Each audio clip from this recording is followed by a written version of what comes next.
Hey there, welcome to day 2 of my Simple Homemaking System series. Over the next 20 weekdays, I'll be sharing my daily homemaking routine with you.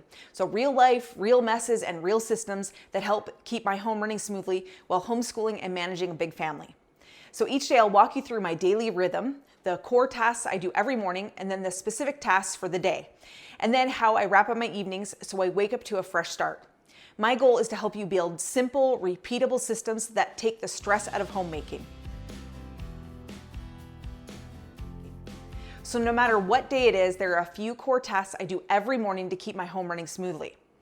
The very first thing I do is make my bed. It's a simple win to start the day and keeps my room looking put together. I like to put technology to work, so I get my maid started. I turn my robot vacuum on and I start the bread maker so fresh bread is ready for later. Then I look at my meal plan and take anything out for dinner, like meat to thaw or prep anything that needs to be done early. And if it's my day to do laundry, then I start a load. Otherwise, I remind whichever kid's turn it is to get theirs going. And the same thing with the dishwasher. I remind whoever is on that kitchen duty to unload it so we can keep the sink clear throughout the day. Each weekday, I focus on specific tasks in my home, and I'll walk you through exactly how I do it. So for today, we are dusting the kitchen, cleaning the fridge, cleaning the appliance exteriors, cleaning one window, making magnesium water, and then also working on our grocery list for tomorrow. The first thing I'm doing is getting the kitchen dusted and also getting the coffee bar wiped down and just a fresh stirring spoon and plate put out. And then I like to go over to my chart and get that crossed off and then see what else I need to do for the day. The next thing on the list for today is cleaning the fridge. Don't worry about the bread maker in the back, that's what that noise is. So I'm going to start by cleaning everything out of the fridge onto the island, and then I will wipe the whole fridge down inside and out.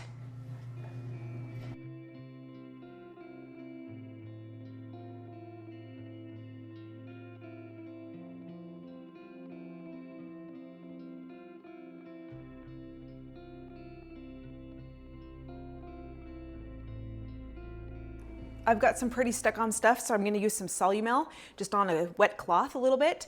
This works as good or better than a magic eraser, and then you're not using formaldehyde and all of that stuff.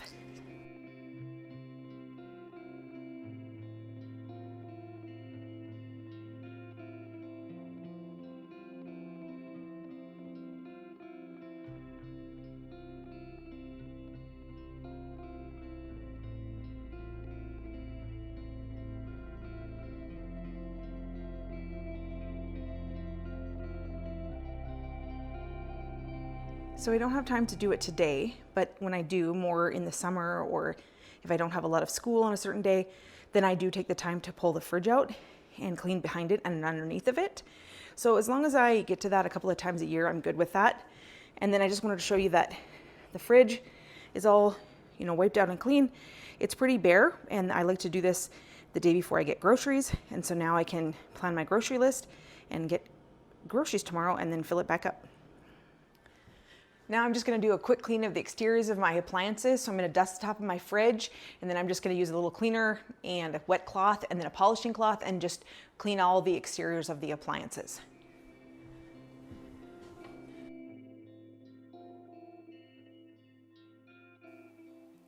So I'm just using some all-purpose cleaner and then just wiping everything down with a damp cloth.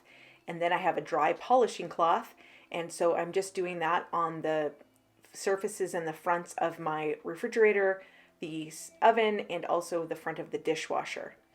And now I'm going back to my chart and crossing that off and seeing what I need to do next. And now I am cleaning one window, and I'm using some rustic touch on the wood windowsill.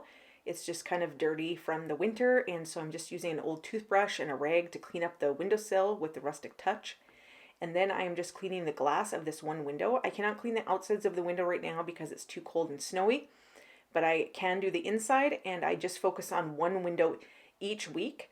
And that way I eventually get around to all of the windows, and it's just a way to keep them all clean without having to just spend an entire day cleaning windows. Now I'm going to make some magnesium water, and I'll show you a top-down view of what I'm doing so that you can see. But a few years ago when I was researching some medical things. I found out that most of us are very deficient in magnesium, and I found that magnesium bicarbonate is one of the best sources of magnesium. There's many different types, and we actually take about 3 different types in this house, and this is one of the ones that we take. And so I make this and keep it in the fridge, and then everybody can drink a little bit every day. So I've got my soda stream here, and I've got 4 bottles that are filled with distilled water that have been chilled. This is one instance where you really want to use distilled water. And then I have a jar of magnesium hydroxide. This is what mixes with the carbonated water, and then once it goes flat, it makes magnesium bicarbonate. So we're going to go ahead and carbonate these, and I'll show you how I do this.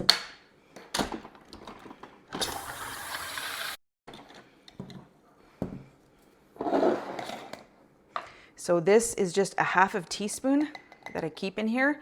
So I add that into the water, and I put the lid on, give it a little shake, and then I just let this sit here while I do the rest.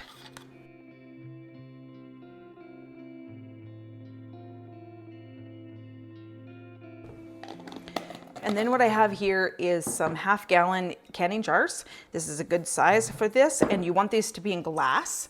So this very first one that I started with, I shake it again a little bit, and then I go ahead and pour it into the jar.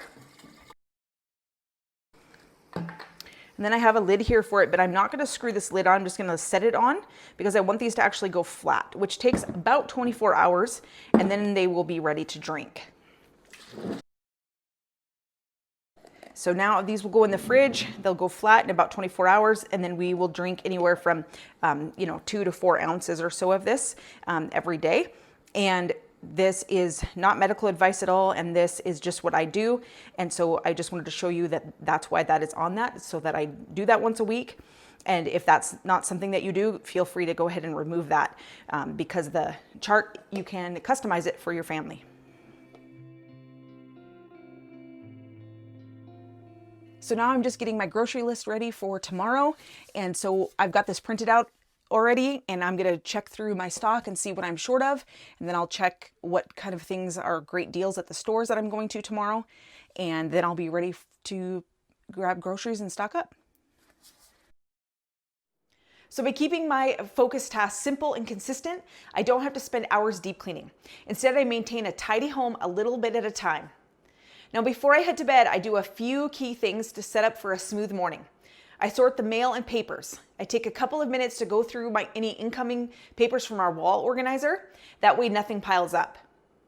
And then I do a quick kitchen reset. I do a 5-minute tidy.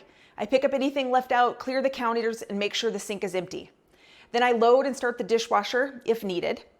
If there are any dishes left from the evening, then I load them up quick.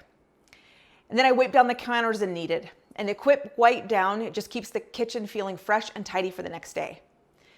And then I love waking up to a fresh coffee, so I make sure it's set and programmed tonight so it's ready in the morning. So these small habits help me wake up to a home that feels ready for the day instead of overwhelming. So that's a look at my Simple Homemaking System works. So each day I'll take you along as I tackle my focus tasks and share simple systems that make homemaking easier. So if you're finding this helpful, share it with another mom who wants a more organized, peaceful home. And if you haven't already, be sure to download the weekly homemaking chart so that you can follow along. It's fully editable, so you can tweak it to fit your home and lifestyle. And tomorrow we'll be diving into getting groceries, doing errands, any appointments, and going through the car wash if needed. So I'll see you tomorrow.